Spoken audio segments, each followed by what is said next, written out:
So Arsenal smash Man City 5-1.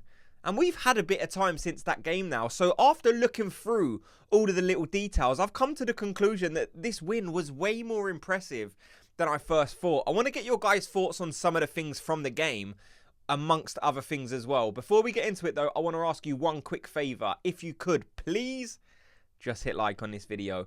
So I want to start this with a very quick question, and all that question is, who was your man of the match? I think there's so many different options that you can go for, and the one I go for might actually surprise some people. But yeah, before we get into the video, just let me know your man of the match, because I genuinely want to see who people would vote for during that game. So yeah, look, I think the best place to start this video on is just the two youngsters. They were phenomenal. I'm hearing stats like this one, for example. Look, I'll flash it up now.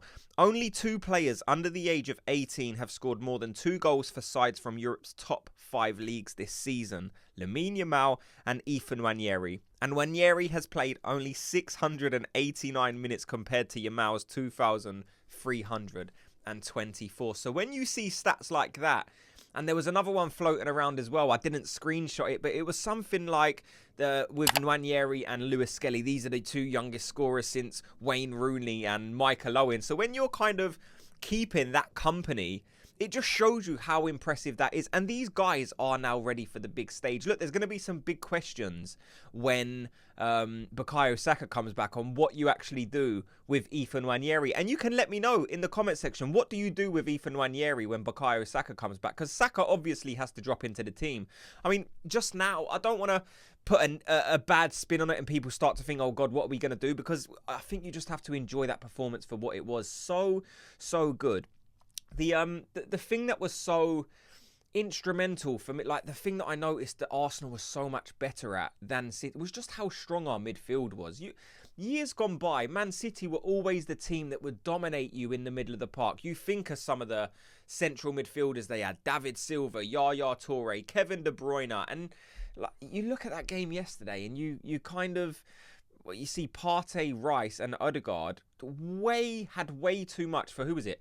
Kovacic in the centre of the park. Foden, Bernardo Silva. They just wasn't able to deal with the physicality of Arsenal. And that's something that's been said of Man City, like I said, in previous seasons. So it's just so good to see that midfield free, because I think the midfield was severely, as I say, underrated, but people are giving the plaudits in other area. But that midfield, that engine room on the pitch for Arsenal was so good. Thomas Partey winning that ball back. Declan Rice with his distribution. People kind of say about Declan Rice that he's not as good as progressing the ball. We didn't see that yesterday. Declan Rice was phenomenal. And I'll say it straight now. Declan Rice was my man of the match in that game. It'll be interesting to see if people agree with that. People are obviously going to vote for Lewis Skelly and Nwaneri, and you can understand why. But for me, Declan Rice just made the game tick in a way that I usually associate with an Odegaard, who just has that touch. Like for the first goal, for example, where Declan Rice, Trossard won the ball back, and Declan Rice just, without thinking, plays the daintiest of touches through to Kai Havertz, who maybe could have shot, but he chops it back to Odegaard, and boom, there's 1-0. Like, just that little touch that Declan Rice had, and we saw it throughout the game. He got like, what was it, 2 or 3 assists, one pre-assist. So he was involved in absolutely every single massive moment in that game. And for me, Declan Rice was, I say, clear man of the match, but in my opinion, he was definitely man of the match because he stood out, and it was one of the better performances I've seen from Declan Rice. A performance that, if he keeps pulling out like that, would make me say, yes, okay, this is the world-class number 8 that Arsenal need. People know my opinion on Declan Rice. For, I don't know, a year or so, I've been saying Declan Rice's best position is in that number 6, but the way he played that number 8 yesterday was mesmerising. If he can keep that going, moving forward, then right, I would be more than happy with Declan Rice to play that role next season as well. So that was very good. Another thing I wanted to touch on was kind of a bit of a, I don't know if it's a bit of backlash, but Gary Neville had some things to say about Gabriel, and it was kind of like he don't like seeing what Gabriel done, where he got in Haaland's face. And I just thought, are you, Gary Neville, winding me up? You don't like the housery of what Gabriel's doing. Look, the fans love it. Don't try and strip every single bit of passion from the game. These are the moments we want to see. The fans love it.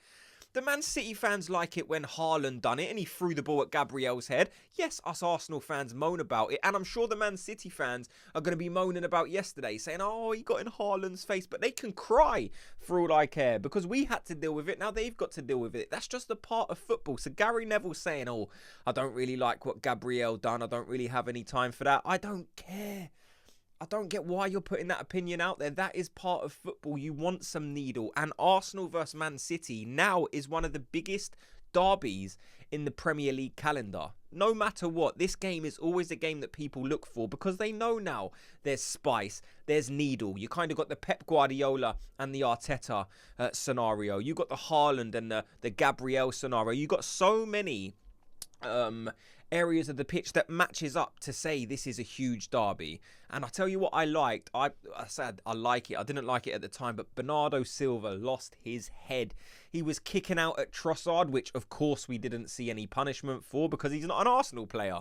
But yeah, it was just so good to see Man City that frustrated. That is a statement unlike anything I've ever seen against Man City. I can't remember a team in a massive derby like that slapping Man City 5-1, and it was just perfect the way the game went, where it was like 1-0 and then Man City bring it back 1-1, and then 38 seconds later Arsenal pull ahead and then they drop into third gear, and then it's like see you later, 3-4 5-1. And it was, like I said, it just topped it off the fact that you had the young guys scoring, Nwaneri and Lewis Skelly. Lewis Skelly just seems so good in that left back position. I mean, will that be his final position for Arsenal? Can you see him moving into the middle of the park? We can now see what he does going forward when he drops into that central midfield area, which is his position. Lewis Skelly has never played left back in his entire career for any period of time, and he's dropped into the Arsenal first team, and he's keeping out players like Calafiori, who Arsenal bought for, what was it, 30 or 40 million to play there, and he can't even get a game ahead of Lewis Skelly, and rightfully so. Will Lewis play left back going forward, or can you see him dropping into the midfield? Like I said, I'll do a video on that, but let me know your thoughts in the comment section. And Nwaneri, he has definitely mastered that left foot cut in and shoot. We've seen it with Bukayo Saka. How many times has Bukayo Saka pulled out for Arsenal and saved us in a game? And it's just so strange that it seems like Nwaneri has that same ability to do that. Chop inside, and it doesn't matter because you can't stop it, whether you get a man in the way or the keeper's in the correct position. It has so much whip on it, it's just able to find that far corner.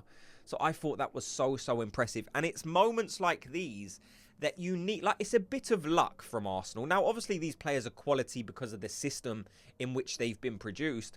But when you can get like a couple of players coming through, top world-class potential players, it saves you an absolute fortune. Because if you look at Bukayo Saka now, you would look at that and say he's a 150, 180 million pound player, and that come through your academy. You're not buying that.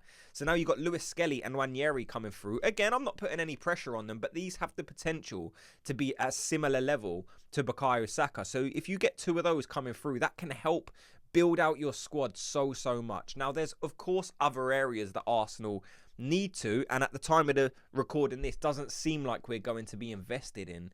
But it's just so good that these players are at Arsenal. I'm seeing people like Rory Jennings, a Chelsea fan, come out and saying how jealous he is that players like Lewis Skelly are Arsenal players, because they know quality. They know the mentality this guy has at such a young age. I mean, to do that Haaland celebration in his face after Haaland said, "Who the you?"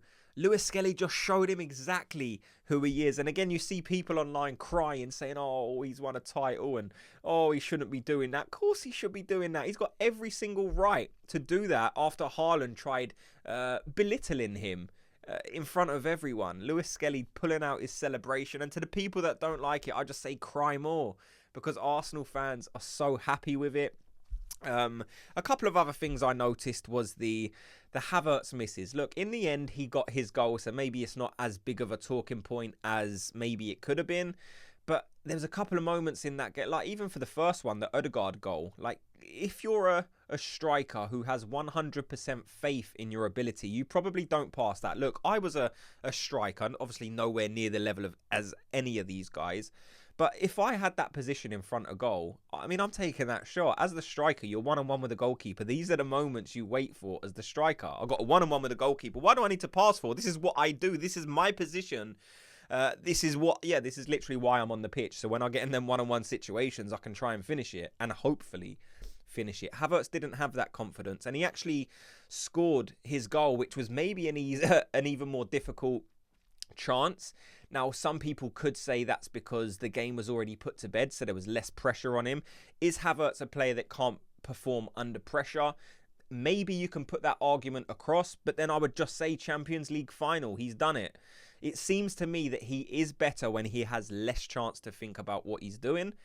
If you give Havertz the ball and he has 3 or 4 seconds to think about it, he's one-on-one with the keeper, he's running through, he's probably going to miss. Can he score? Yes, but his shot conversion rate is about 17%. So that just tells you how confident Havertz is in front of goal. He's probably struggling. He's definitely on the lower end. He's the 12th top scorer in the Premier League. And I don't want to make this about Havertz, because Havertz, in his defence, does things that some of those other centre forwards won't offer you. Like the amount of off the ball work he does, the amount of pressing from the front, the dropping into gaps, the defending. He's never standing still. He's always working for the team. So there's kind of swings and roundabouts and things you have to weigh up when you're kind of wondering if you should bring in a different striker. I think most people's opinion is we do need to go for a different striker, but that would be to supplement Havertz or maybe play in front of Havertz. But Havertz can definitely still offer you things in this Arsenal team for sure. He's very, very good. Yes, he missed a big chance, but I'm glad he got his goal in the end. And after that, I just wanted to shout out David Raya, because we was kind of a bit of a discussion before the game on whether David Raya would be available for this game. I am so happy he was, because we saw his distribution was basically exemplary. Didn't really put a foot wrong in terms of that. And some of the big saves he made when the game was still in the balance was a massive factor in why Arsenal went on to win that game. Because if you have Neto in goal and he lets in 2 of them, all of a sudden it's 3-1 to Man City, and the game is probably going the other way, and Arsenal might be on the other end of a 5-1 defeat. But David Raya keeping us in the game, and it's just something we come to expect. But I wanted to shout it out because it's something I definitely appreciate, and I know so many Arsenal fans around the world appreciate David Raya. I want to hear everyone's thoughts on the game. I want to hear who is your man of the match. Yeah, let me know in the comments section. Thanks so much to everyone for watching and listening. Before you go, like I said, do me a quick favor, just hit like and subscribe, and I'll speak to you all in tomorrow's video. Gooners, have a good day.